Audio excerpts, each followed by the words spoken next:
Okay, now for the final part, we're going to install the axle and adjust the bearing preload. I like to put a little bit of this Tri-Flow synthetic grease on the axle bearing surfaces. It's a really tenacious grease. It stays there, helps to prevent galling, adds waterproofing, things like that. So I just put a little bit on each of the three bearing surfaces, and then just spin it around between my thumb and forefinger like that. So I have a nice coating of grease on there. And I'll go ahead and put this outer dust cap, put it on the axle like that.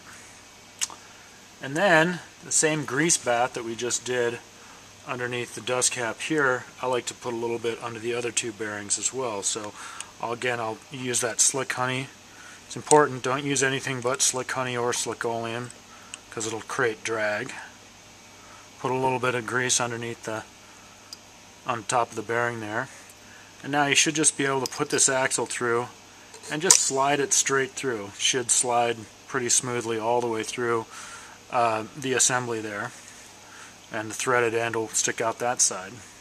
Now, I like to take one of the lock rings from the toolkit because it supports the hub nicely. Now the end cap here is held in place with Loctite. What this is a Loctite primer. It's very nice stuff. It helps to clean the threads, and it also decreases the cure time and the strength of the Loctite. So I'll just paint a little bit on to the threads. Oops. And rotate the axle around, 180 degrees, and paint some on the other side there. And then we'll take, this is the Loctite I like to use. It's a blue medium strength Loctite.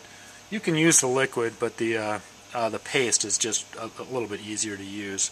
I'll take some of the paste and I'll just take a small amount and put it on that small screwdriver that it should be clean, so if there's any grease on it, make sure you clean it before you do this.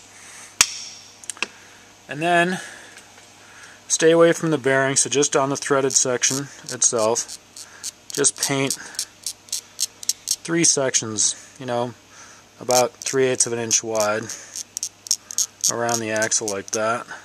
You can see I'm just moving with my finger, moving the axle around with my finger there like that. And so you end up with 3 sections on the axle that have a nice little coating of this blue Loctite paste. And the last thing we do is thread the end cap on. And what you want to do is you want to thread it down until it just makes contact with the bearing. And that's usually a pretty defined spot, but just makes contact with the bearing. And then you actually want to back it off about 90 degrees. So if I made contact with the bearing, then I'll put in a tool and I can back it off about 90 degrees, like that. And there should be just a little bit of play in the hub assembly, which is taken up by the quick release skewer.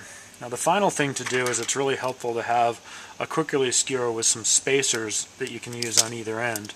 So you put that through, there's a spacer here, a spacer here, and put that on. Then adjust it just like you would if it's going into your bike. And this serves 2 functions. It